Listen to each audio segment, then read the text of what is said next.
Kodi ya pili siku ya leo tuko na P Mawenge, Uncle P, Uncle Mawenge, mkali wa rap ambaye anawakilisha kwa uzuri kutoka pande za Kiwalani pale. Nini hasa ambacho anatujuza, ikiwa siku ya jana pia tulizungumza naye kwa uzuri na ukubwa, basi ni muendelezo wa ujio wa ile extended playlist ya kwake yeye. Hivi leo anakuja kutujuza kwa nini amekuja kutoa ngoma ambazo amejigamba ama tambo za viwango kwake yeye inampata sura gani kuhusiana na jinsi ambavyo amekuja kulilizi hivyo. Lakini sio hivyo tu, kwa sasa hatuoni akipita na zile rumba za zamani ama ngoma ambazo wasanii wa zamani alikuwa akizichukua na kuziimba. Kwa nini hasa, na anatafsiri vipi muziki wa sasa kama jinsi ambavyo wasanii kadha wa kadha wamekuwa akifanya. Basi P Mawenge huyo hapa anazungumza na sisi kupitia Kodi za Town ya 107.3 Mufindi FM. Mambo vipi Mufindi FM? Mambo vipi mashabiki zangu wote wanaonisikiliza kupitia Mufindi FM? Mimi naitwa P Mawenge aka Champion aka rapper wa taifa, natokea mitaa Kiwalani jijini Dar es Salaam.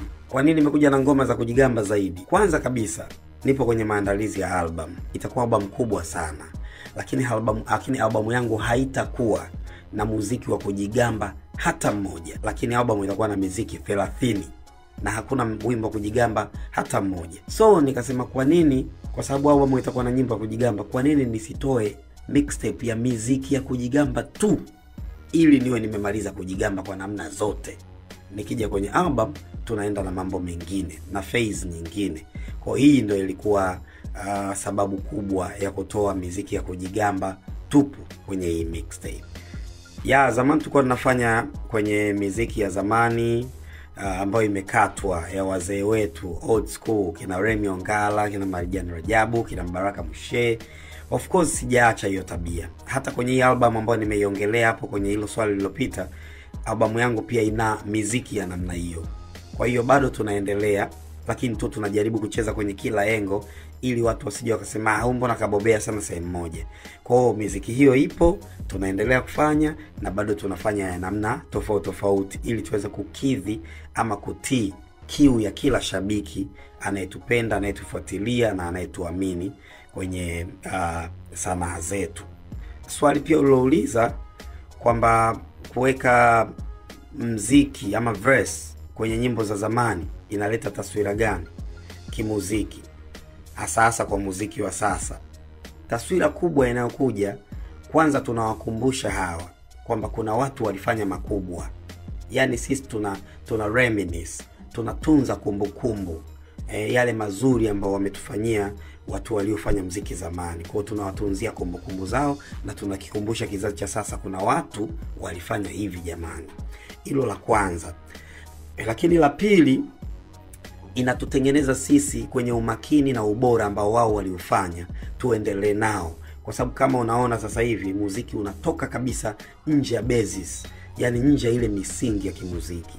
Sasa hivi tupo kwenye tasnia ambayo muziki inatukana matusi, tuko kwenye tasnia ambayo muziki inatishia watu maisha, tuko kwenye tasnia, wakati wazee zamani walikuwa wanaimba wanafurahi tu, wanaimba mapenzi, wanaimba burudani, nataka tufurahi kila Jumamosi, njoo burudike na wana sikindeleo. Yani walikuwa wanafurahi, wana have fun, wanaimba mapenzi vizuri kabisa. Regina, Regina, umeniachia masikitiko, Regina, Regina, oh. Sasa hivi mtu akiimba anasema oi nama baby nikushike hapa, sio niteleze nimwagie nini. Yani imekuwa sio tena burudani, sio tena mapenzi, ni ngono na vitisho na kashfa na matusi. Sio shaelewa. Kwa hiyo tunapowarudisha zamani, tunawaambia kwamba kuna misingi tuna haja ya kuizingatia hata kama tupo kwenye kizazi cha sasa. Kuna mtu nilimsikia anasema unajua maisha ya wazee wa zamani tofauti na maisha ya wazee. Hakuna maisha ya zamani na sasa. Maisha ni maisha. Utaratibu mzuri kwenye maisha ni utaratibu wa maisha. Hakuna utaratibu wa maisha ya zamani huu wa sasa hivi. Kama ni hivyo zamani kulikuwa na mapolisi, sasa hivi kusingekuwa na mapolisi. Mbona bado hapo? Kwa sababu kulikuwa na watu wanafanya fujo na mpaka sasa watu wanafanya fujo. Zamani kulikuwa na wachungaji na mashehe. Mbona mpaka sasa wapo? Kwa sababu kuna watu wanataka kuishi kiroho, waliishi zamani na sasa wanaishi kiroho. Kwa hiyo maisha ni yale yale. Tusengeze sababu ya kusema eti vijana sasa hivi ni vijana wanaishi maisha tofauti. Au kina Mbaraka Msheki na Remy Ongala walikuwa vijana kama sisi, lakini waliishi vizuri. Sisi kuna ubaya gani tukiishi vizuri pia? Kwamba tunaonekana washamba? Hapana, sio kweli. Kwa hiyo tutengeneze kizazi chenye maadili hata kama tupo kwenye upande kiburudani, upande wa kimapenzi, kimahusiano, lakini maadili yazingatiwe kwa engo zote. Kikubwa cha mwisho cha kuzungumza na mashabiki wangu wote wanaonisikiliza kupitia Mufindi FM ni kwamba nimetoa mixtape inaitwa Tambo za Viwango. Ina muziki 7 ambayo yote nimetamba kwa uwezo wa hali ya juu, kwa viwango vya hali ya juu. Hiyo mixtape inauzwa shilingi 7,000.